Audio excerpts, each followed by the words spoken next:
Hi, Deb. Have we started yet? We're almost starting. We are starting. It's just a few moments. We're just getting, there we go. Okay, we're live. Thank you. And I'd like to call to order this public hearing for the Judiciary Committee for today, February 8th. Are there any comments by my co-chair? Ranking members? No. All right, so we'll get started. So we are under Roman numeral number 2, which was remarks by the chair saying none. We've moved on to Roman numeral number 3. Let me just say that there was a request to hold votes open. So I think that they will be held open. Is 2:30 sufficient, I think? So we'll do 2:30 unless there's a further request. We will begin the nominations for the boards of pardons and paroles. Let me first say before we begin that process that there was a nominee on the agenda that some of you may have seen. A letter of resignation has been submitted and the nomination has been pulled. So you will not hear that nominee this morning. We first have Deborah Smith Palmieri of Guilford. May have a, well, that's the committee meeting, who should be before us. Is Deborah Smith, I have a hard time seeing across the screen. Is she here? Yes, I am. Okay, great. So if I have to get to my oath, give me 1 second. I just lost it. Sorry. Give me 1 second. I'm sorry. Trying to do these things. You want me to do it, Care? I got it. All right. So if you, I can't, where are you? I'm trying to see you so I can make sure that you're visible. If you would raise your right hand and if you might, so do you swear or affirm as the case may be that the truth, the whole truth and nothing but the truth, so help you God, or under penalty of perjury? I do. Okay, you may provide us with your opening statement. Okay.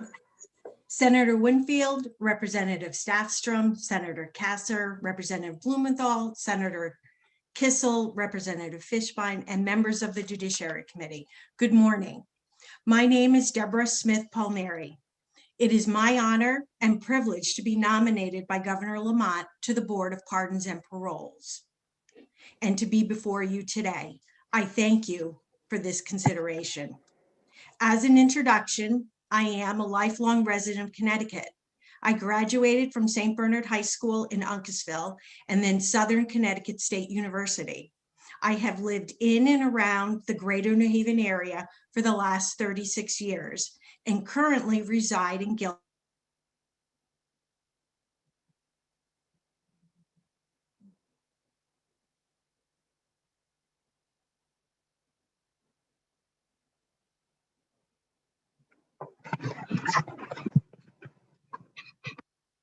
Connecticut Department of Correction, retiring as a counselor supervisor, and my husband worked 32 years in the judicial branch, retiring as the director of adult probation. I appreciate the opportunity to discuss my qualifications for this appointment with you. As you may know, I began with an interim appointment to the board this past July. Chairman Giles and Executive Director Sparaco provided extensive training and numerous opportunities for observation before I participated as a panel member in September. My first employment in the criminal justice system was as a bail commissioner in New Haven Superior Court. Working as a bail commissioner, I gained experience in assessing arrested individuals' suitability for release while considering the safety of the community, the victims, and the likelihood of the defendant returning to court. However, my most significant qualifications come from my 28-year career as a federal probation officer with the U.S. District Court. I retired as a supervising U.S. probation officer in 2018. In this position, assessing risks and need of probationers was an important part of our work. This included evaluating probationers for appropriate programs and developing supervision plans to aid in their success and the safety of the community. As a probation officer, I saw firsthand the challenges of reentry. My ability to assess probationers was vitally important in addressing these challenges and meeting the goals of reducing recidivism. As a supervisor, I assisted our staff with meeting these same goals. I was also an active member of the reentry roundtables in Bridgeport and New Haven. The roundtables have provided a forum for community providers and criminal justice agencies to collaborate, discuss available resources, and work together to address the challenges of reentry. As a supervisor, I was the coordinator of the federal reentry courts. These courts work with recently released high-risk probationers who were returning to the community. The Board of Pardons and Paroles conducts important work when determining the suitability of an inmate's release or the erasure of an individual's record. It is vitally important to look at each case, taking into account the input of the victims, the safety of the community, and the motivation of the candidates. I think that my years of experience will serve the state of Connecticut in making the most appropriate decisions in these matters. I thank you for your consideration of my nomination. I am happy to answer any questions you may have. Thank you. And I see that Representative Fishbein has his hand up. Yes, thank you, Senator Winfield. Good morning, ma'am. Nice to Morning. see you. You know, I will say that in reviewing your backup, you know, the questions that you're asked, how you answered them as to your role in this matter, I was quite impressed. I think that your responses meet the four corners of what I would be looking for somebody to sit on this board, and I have to commend the governor in making your nomination, and you know, for you to sit on this board. I know that you've been on there since I think it was July, you said, and a question that I normally ask somebody who's going to sit on this board that I've appeared before is procedurally, do you see any problems with how the board operates presently? I mean, at this time, I really haven't been on the board long enough to identify any procedural concerns. You know, I just really think I'm too fresh to be able to make a statement like that to that answer.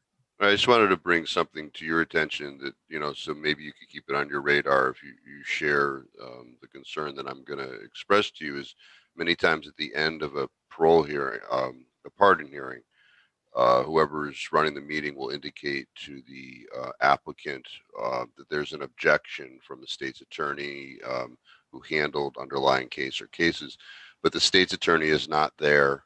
The state's attorney doesn't, you know, say particularly why they're adverse to the application. And in some cases, these people who were unsuccessful walk away with that question mark in their head.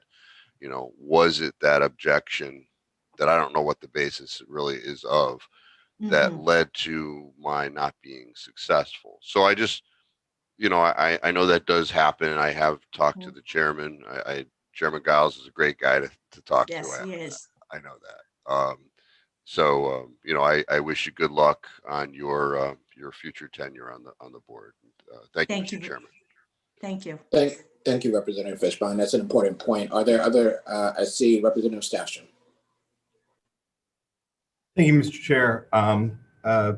Ms. Pomeroy, congratulations on your nomination. Thank you for your service so far. I know you're obviously relatively fresh to the board, but you have been there for the majority of this unprecedented time we're all living through with this pandemic. One of the areas that I think the board, I guess I would say maybe fairly, has been criticized over the last several months is its reluctance to use its commutation powers to and also its ability to grant medical and compassionate releases to help draw down the prison population during this pandemic. I guess I would ask you to comment on that criticism, and also perhaps offer some ways or suggestions that you may have to better define and advance the board's role moving forward. Well, it's very difficult for me to speak to those two particular types of hearings because I have not participated on a panel for them.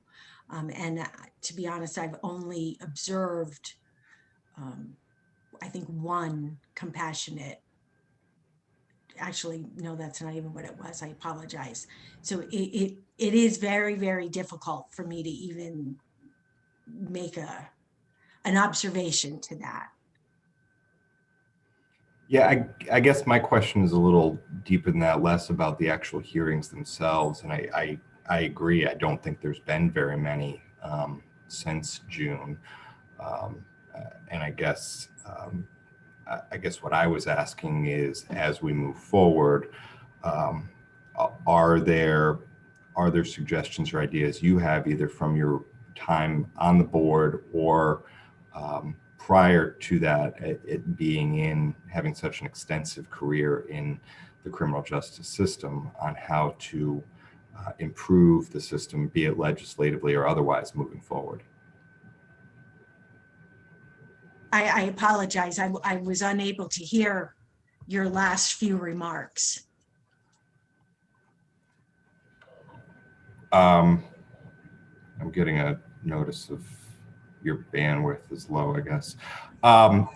I guess what I was asking is, I understand you've not sat on one of those types of hearings because there really haven't been any. I guess what I'm asking is, with a full term on the Board of Pardons and Paroles, and also given your extensive background in the criminal justice system, are there thoughts or suggestions you would offer, legislatively or otherwise, on how to better define and advance the board's role with respect to commutations and medical and compassionate release moving forward? I really do not feel that I have enough experience at all to make any type of even general recommendations on those particular types of hearings. They're not anything that I had experience with, even in the federal system. Okay. Thank you, Mr. Chair. Thank you, Mr. Chair. Are there comments or questions from Rep. Callahan? Good morning, Ms. Palmieri. I am quite familiar with your good work you've done with federal probation as a probation officer and supervisor for almost 30 years. I understand your extensive knowledge of the matter at hand here. So I'm impressed with your credentials. I'm impressed with what you did when you were worked with federal probation. And I would ask that I did a lot of work with pardons and parole, writing letters as part of the process. As you know, probation has to write letters to the board. And the process is rather onerous. So as you move forward, if your nomination is approved today, I would ask that you just take a look at that. It's the people that are coming before us for these pardons sometimes don't have the wherewithal, and I hate to have them all to have to hire attorneys just to get through the process. So please pay attention as you go through, as I'm sure you will, with your background of compassion and dealing with people with a variety of issues on the street, like I did in my career. I became a counselor when they came to my office, leading them through the process, showing them where the website is, showing them how to get it done. So, but the work you've done, I think you're ideally suited for this. And I thank you, Mr. Chairman, for the time. Thank you, Representative. Are there comments or questions from others? I have a question. It goes back to the exchange between yourself and Representative Staffstrom. So are you familiar with the issue that we have with compassionate and medical release, and why it's problematic, particularly given that we're in the middle of a pandemic? Well, I can appreciate why it's the importance of it, because we are in the middle of a pandemic. But I do not have intimate details of any of the issues or concerns surrounding it at this time. If I might, the issue is statutory and the construct of the statute itself. So let me ask you this question. As you came in, and that was during the pandemic, were you not made aware that we do have an issue as it relates to the statute, and given some having some discussion on what that issue is? I mean, I think it's the reason I'm asking is because not simply because you're before us, which you are, but I would think, and I'm not a member of the Board of Parties of Parole, nor do I control that entity. I would think that given that we're in the middle of a pandemic, anyone who came in would be brought up to speed with the fact that there's an issue that currently exists. So,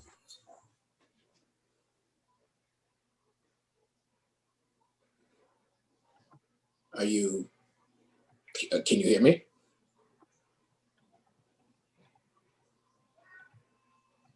I apologize again. I don't quite understand what's happening, but I think I got most of your question. Was I brought up to speed on the concerns with the statute and the need for it? Yes. Not in detail, Senator. You know, they're not panels that I've sat in on, and I have not had lengthy discussions at all with Chairman Giles concerning this matter. Okay.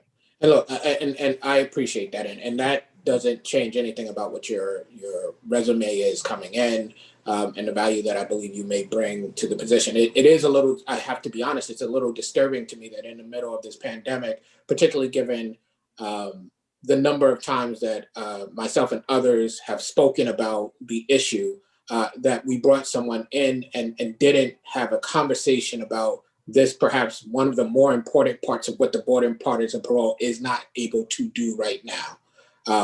I appreciate you coming before us today. I will be supportive of your nomination. Thank you. And I hope those listening get the message. Are there others who have comments or questions?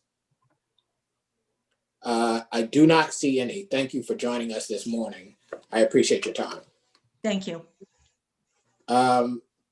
After we've heard from Deborah Smith Palmieri, we have, that brings us to Roman numeral number 4, which is a Workers' Compensation Commissioner nomination for review. And that would be Scott A. Barton of Seymour, who I did see, and I do see. If you would raise your right hand, and do you swear or affirm, as the case may be, that the information you provide to this committee will be the truth, the whole truth, and nothing but the truth? So help you God, or under penalty of perjury? You're on mute. Please restate that.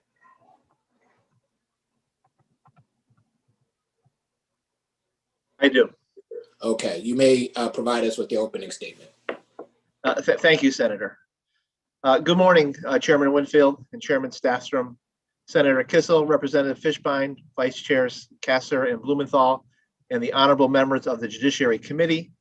Thank you for providing me the opportunity to address you today. I am honored and privileged to sit before you again as a nominee to the Workers' Compensation Commission. Let me begin by extending my sincere thanks and appreciation to Governor Lamont for this renomination. I am truly grateful for the confidence he has in my ability to continue serving in this respected position. I would also like to take this opportunity to acknowledge and thank Chairman Stephen Morelli for his skilled leadership and passionate guidance of our commission. It has truly been my honor to serve with him.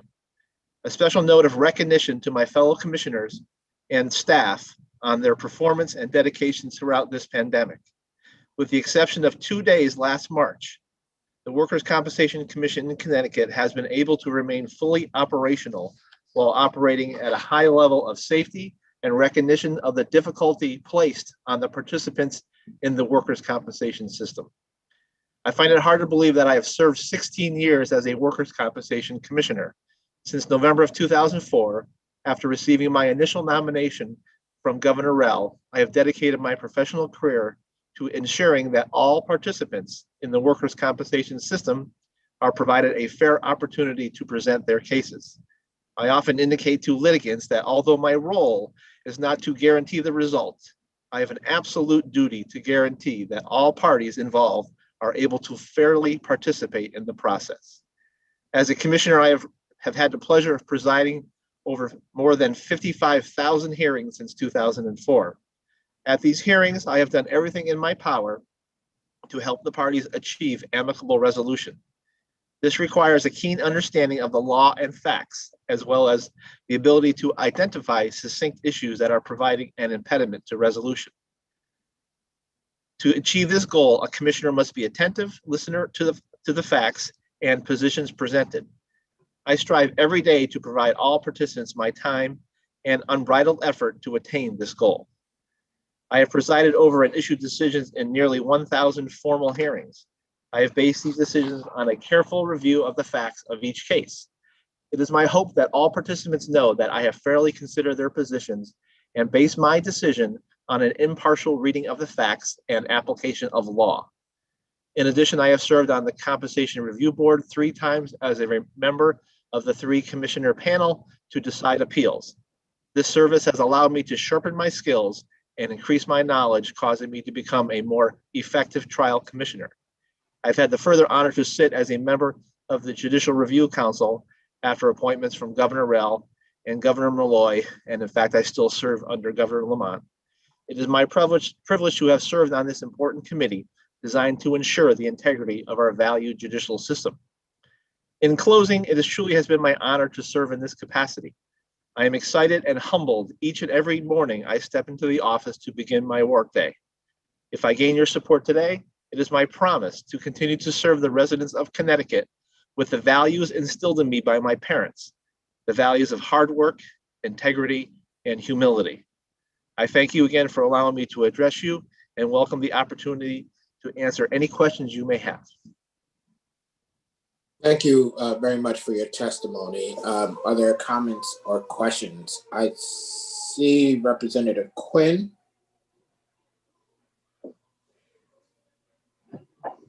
Thank you, Mr. Chairman. More of a comment than a series of questions. A large part of my private law practice is workers' compensation. And for the entire time that Commissioner Barton has been a commissioner, I have appeared in front of him numerous times when he's been assigned to the New Haven and Waterbury offices. And I just want to urge all of my fellow legislators on this committee to support this renomination. Commissioner Barton, everything that he said in his opening statement is true, and this is how he deals with all litigants. And no matter whether you win or lose, you come out of one of his hearings at least feeling that you had a commissioner who listened to what you had to say and gave careful consideration to what you had to say before he made his decisions. And you know, during this term, we're all going to face very difficult decisions as legislators. This one for me is not, and I wholeheartedly support his renomination and urge you all to do the same. Thank you. Thank you, Representative. Representative Conley. Thank you, Senator Winfield. I just wanted to remind the returning committee members that Commissioner Barton was before us last March on the last day of session and was voted out of this committee. And then we were all going to return 2 days later after a cleaning of the building. But as we know, COVID did take over and we didn't get to finish session in 2020. So I'm glad to see you here again, Commissioner. While I haven't seen him in person, recently we've been on the phone hearings, and the teams for trials, the Workers' Compensation Commission has been doing a great job adapting to COVID and letting claimants and employers get their cases adjudicated as quickly as possible in these times. Thank you. Thank you, Representative. Are there other questions or comments from members of the committee? I do not see any. That being the case, thank you very much for joining us this morning. Thank you, Senator. Senator, before Yes. Mr. Barton leaves, I did see we have an attendee who I guess would like to speak on his behalf. Yeah. Yes, and that's Representative Gladys Ditria, who will, in the public portion, be number one to speak on his behalf. So I will just conclude with this portion for the committee, and then move to the public portion where she'll have the opportunity to say whatever it is she feels she needs to say for him. Thank you. My football on procedure. No, absolutely not. It's fine. And so seeing no other questions, thank you again for joining us this morning. And that will conclude that portion of the public hearing, and we'll move on to the public that have the opportunity to testify. First up would be Representative Claudia Ditria, and I see that she is here and ready to testify, and you may go right ahead. You have your 3 minutes. Good morning. Thank you, Chairman Winfield and Stastrom, ranking members Kissel and Fishbein, and distinguished members of the Judiciary Committee.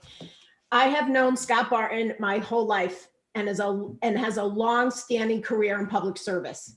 His experience in local government as the first selectman of the town of Seymour and his legal expertise has served him well as a commissioner in our beautiful state.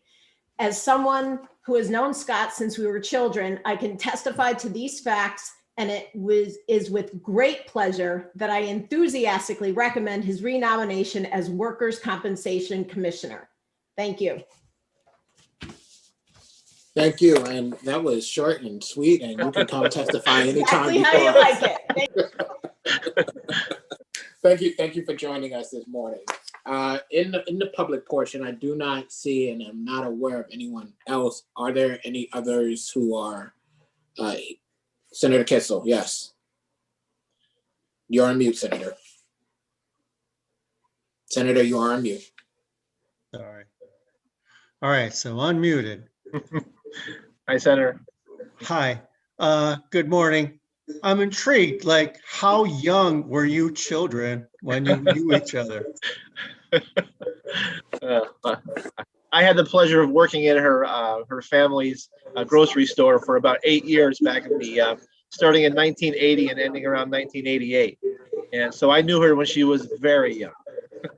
Wow, that's amazing. It's just like personal things mean a lot to me, and thank you for your diligence and hard work for the state of Connecticut. And I also thank the good representative. Just wanted to ask that. You're very welcome, Senator. As I said last time, I think you've been before all of my 7 times I've come before this commission, and I want to thank you very much for your service as well. Yeah, I'm going on 30 years in the legislature. Thank you, Senator Kissel, and thank you all. I do not believe there are others who are here to participate in the public portion. I'll just check. I see Deb Wade shaking her head no. So let me just ask this question before I close the public hearing. Are we moving immediately into the committee meeting, or we have a time that we're doing? We can move right into it in this forum here, unless you want to have a caucus. I believe that a caucus is being requested, and that links will be sent out to both Democrats and Republicans. So we will be taking a break.